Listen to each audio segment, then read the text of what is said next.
Bienvenue à toutes et à tous. Santé Plus d'aujourd'hui ne va pas s'intéresser à une maladie de façon particulière, mais plutôt nous allons essayer de recevoir quelques conseils pratiques pour pouvoir mieux nous nourrir pour une alimentation saine et équilibrée.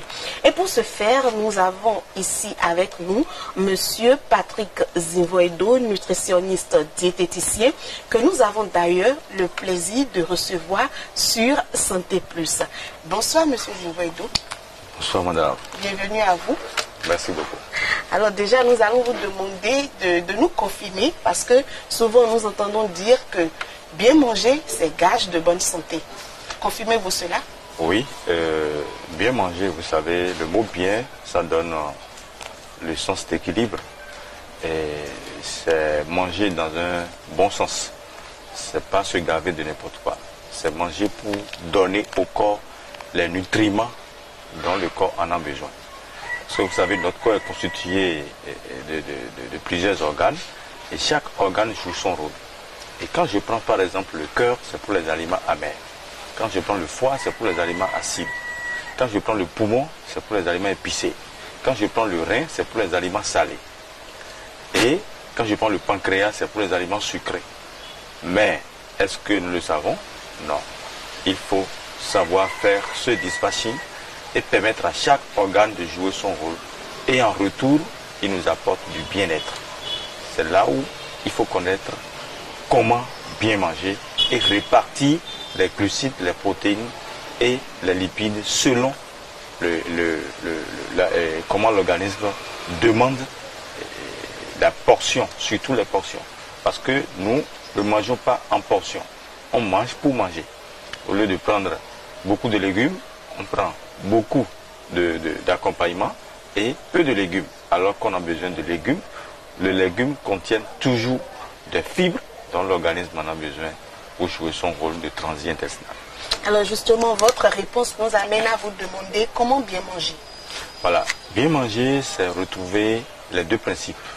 Les macronutriments, ce qu'on entend par les protéines, les glucides, les lipides. Et les micronutriments, ce qu'on entend par les vitamines, les minéraux, les oligo-éléments et l'eau. Et quand je prends les protéines, nous avons les œufs, nous avons la viande, nous avons les poissons.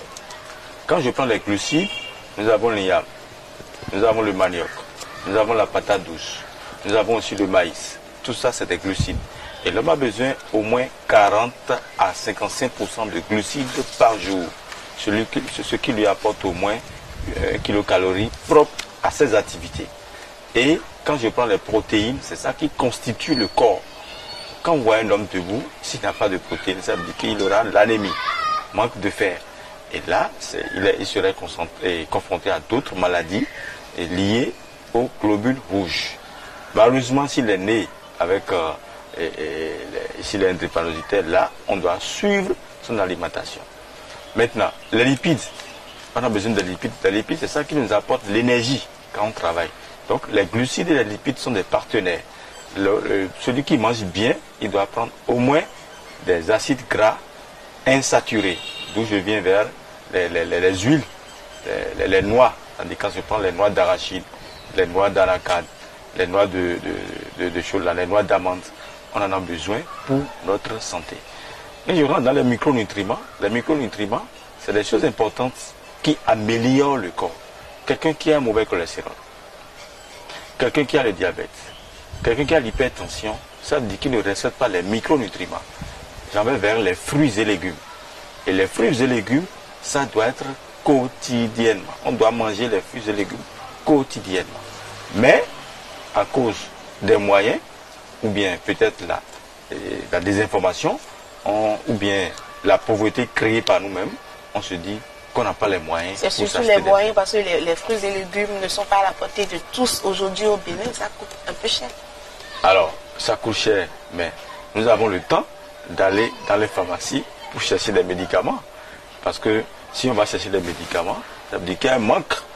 C'est parce qu'on n'a pas respecté quelque chose à la base qu'on va chercher des médicaments pour compléter. Mais si on respectait, on mangeait au moins fruits et légumes par jour, je pense qu'on est dans le principe de macro et micro. Et là, on mange bien. Maintenant, il y a aussi le mode de cuisson. Il y a le mode de cuisson. Tu peux bien acheter un légume au marché et ne pas bien préparer. Si tu prépares mal le légume, parce qu'il faut une durée de cuisson au feu. Et quand vous débordez la durée de cuisson au feu, ça veut dire que vous êtes dans un bourratif. Vous consommez que du goût et l'organisme reçoit ce goût et il transforme ça en toxicité, accumulation, toxicité, maladie. Donc ça veut dire que nous devons bien manger d'abord en achetant de bons aliments au marché, de faire une bonne cuisson en respectant les modes de cuisson et de manger à l'heure au lieu de prendre les repas du matin à la place des repas du soir. C'est ce qu'on fait souvent. Le matin, d'abord, c'est les fruits, les noix d'amande ou bien les noix naturellement, plus une bonne bouillie ou bien un bon thé sans de gluten. Mais le contraire, on prend un tassi le matin avec du pain ou bien du chapalo et on continue nos activités. Là, c'est une mauvaise alimentation. Il faut commencer, lorsque le soleil se lève, c'est d'abord les agrumes. Et les agrumes, nous avons le pamplemousse, citron, orange. Quand vous commencez par manger comme ça, ça veut dire que vous dopez l'organisme de la vitamine C. La vitamine C lutte contre les infections. Et quand on parle de la vitamine C, nous allons directement vers les micronutriments qui regroupent les vitamines, minéraux et oligo-éléments plus l'eau. Et là, ça améliore notre organisme. Et à midi maintenant, vous retrouvez les protéines, les glucides et les lipides en portions raisonnables propres à l'état de santé, aux activités que la personne mène. Et le soir maintenant, vous retrouvez au plus tard à 19h-20h, vous devez manger. Manger quoi? Des soupes, des bouillies, des purées, ou bien naturellement des infusions, ou bien peut-être des poissons grillés que vous prenez avec beaucoup d'oignons, et vous irez au lit. Le lendemain, vous verrez que vous serez toujours en pleine forme. Et ça vous permet de garder votre ligne, de permettre aux organes de jouer leur rôle, et en retour, vous êtes toujours en pleine forme. Pour revenir au temps de cuisson, vous avez dit que dès qu'on excède le temps de cuisson, là, ce n'est plus un légume que nous mangeons. Quel temps? Pendant combien de temps il faut cuire un légume? Parce qu'on nous dit quand même qu'à cause des engrais, il faut bien préparer les légumes pour ne pas tomber malade. Oui, à cause des engrais, il faut préparer les légumes pour ne pas tomber malade, c'est normal. Mais vous savez que les engrais, c'est à peine 45% d'engrais. Ce l'engrais permet aussi de vite pousser, de permettre. Mais aujourd'hui, maintenant, il faut être plus dans le bio.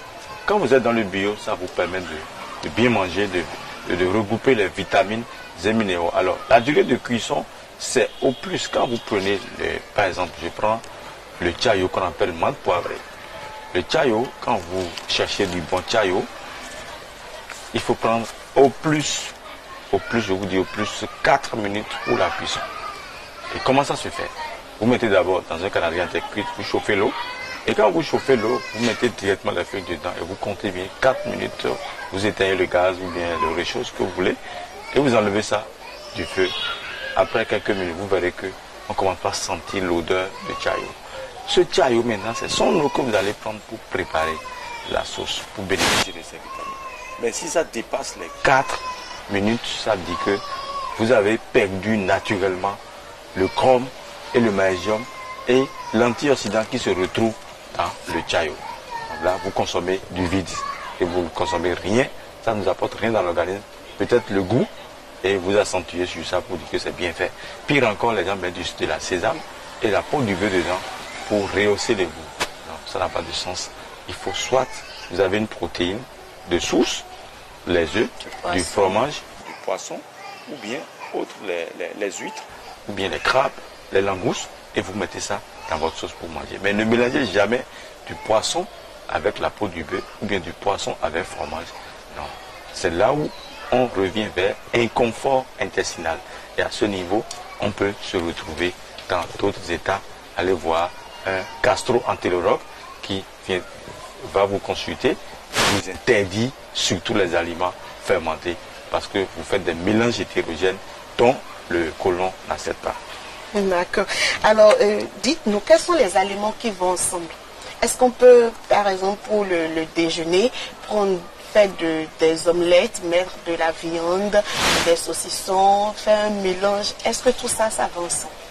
Non, ça ne va pas ensemble. Il y a ce qu'on appelle les aliments homogènes. Et il faut écouter ton corps. C'est un exercice qu'il faut faire. Oui.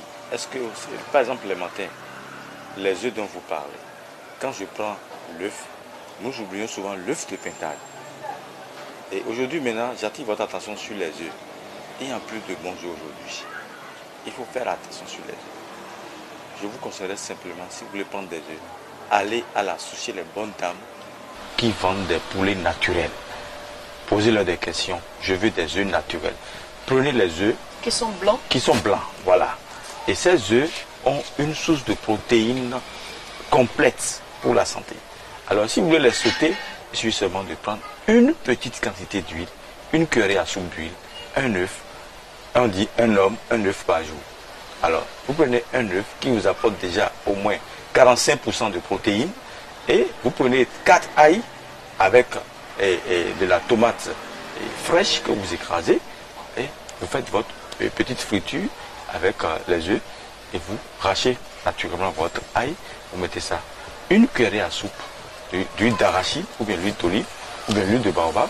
N'allez pas prendre des huiles de bidon qui sont remplies des produits cancérigènes.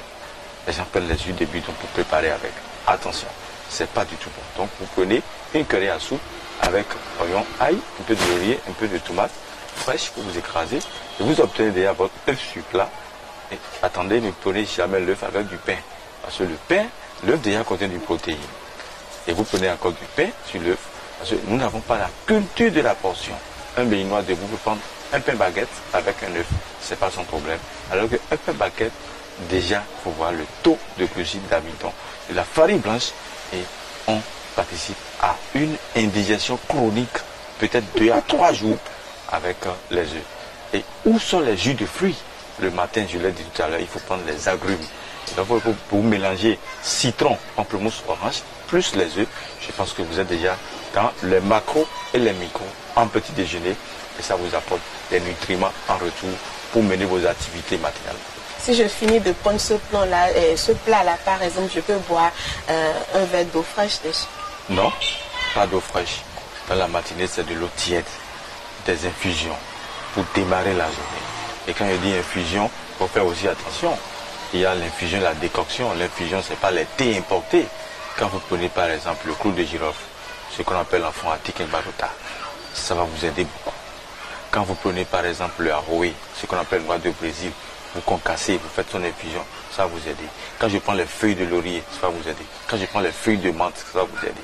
Quand je prends la cannelle, quand je prends le gingembre, quand je prends le curcuma, c'est des choses qui sont autour de nous. Quand je prends le basilic, des choses qui sont autour de nous. Pour faire court, des choses qu'on voit tous les jours, naturelles. Voilà.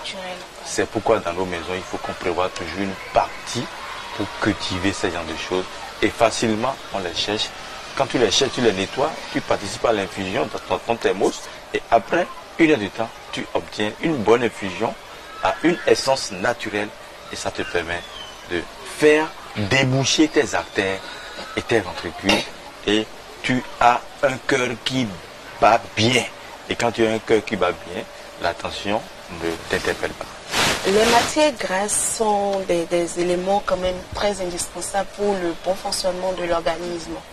Voilà, mais elles ne sont pas toutes égales. Comment faire la différence entre les bonnes et les mauvaises? Voilà, et nous avons 2 formes de gras. Nous avons l'acide gras saturé et l'acide gras insaturé. Alors l'acide gras insaturé, on a besoin de ça pour notre corps. Nous avons aussi l'acide oméga 3 et l'acide oméga 6. Alors l'acide oméga 3, c'est le plus conseillé. Quand tu rentres dans les quarantaines, il faut aimer plus l'acide oméga 3. Et c'est quoi l'acide oméga 3? Quand je prends par exemple notre, comment on appelle, noix d'acajou, ça c'est l'acide oméga 3. Mais attention, ce n'est pas accessible à tout le monde. Il y a d'autres, quand ils prennent l'acajou, ils sont allergiques à cela. Ça veut dire qu'ils débordent les graines. Donc, au plus 3 graines d'acajou, ça vous apporte déjà une bonne acide oméga 3 pour le fonctionnement du cœur. Maintenant, l'acide oméga 6, c'est ça, avocat. Je prends l'avocat. Ceux qui consomment toujours l'avocat, ils prennent ça comme un aliment, c'est bon. Et lorsque vous excédez dans la consommation d'avocat, là, vous savez que l'avocat aussi a d'huile. Et cette huile peut perturber le foie et le rein. La manière dont nous consommons l'avocat, en dit salade d'avocat, les gens prennent avocat, mayonnaise, et, oignon, ail, sardine. Alors, le corps n'en a plus besoin. Donc, on doit faire attention à l'avocat, à certains âges. Voilà, quand je prends la noix d'arachide, c'est quelque chose de très important qu'on doit prendre au petit déjeuner pour démarrer les activités dans la journée. Quand je prends, par exemple, la noix d'amande, c'est quelque chose de très important qu'on doit prendre. Quand je prends la noix de palme d'insoumou en fond, c'est quelque chose qu'on doit prendre parce que c'est riche en fibres, ça fait partie des acides gras insaturés. Mais quand je prends les acides gras saturés, c'est ça qui nous crée des problèmes d'hypercholestérolémie. Je prends par exemple le beurre, je prends saucisse, je prends fromage gruyère. Ça, c'est des choses qui ne sont pas conformes à l'organisme. Ça fait partie des acides gras saturés. Donc quand ça va dans l'organisme, ça reste là, ça bouche les artères et subitement un jour, vous serez dans l'AVC. Il y a des AVC silencieux que vous ne maîtrisez pas. Et ça, on est confronté à un neurologue qui commençait par nous consulter à tour de rôle, voir ce qui se passe. Et là, vous êtes déjà un malade debout parce que vous avez exagéré dans la consommation de l'acide gras saturé. Et pour revenir aux légumes, nous avons dit tout à l'heure qu'il faut en consommer. Mais est-ce qu'on peut consommer tous les légumes sans modération, à volonté? Parce que c'est un légume, je peux manger comme je veux. Non, et les légumes sont répartis dans leur sens donné. Je prends par exemple le faux tété. Il faut faire attention à cela. Si tu es diabétique, si tu es hypertendu, il faut l'éviter. Faux tété. Aramante, on appelle ça aramante. Il faut soustraire ça de votre alimentation. Maintenant, on doit prendre au moins 4 fois le tchaïo dans la semaine. Grand morel qu'on appelle bouma et aussi la langue de bœuf qu'on appelle glacement. Nous avons aussi le pissenlit. Ça, c'est des légumes qu'on doit répéter dans notre mode de vie. Et il y a certains légumes qu'il faut privilégier, surtout le tchaïo, la langue de bœuf et aussi grand morel.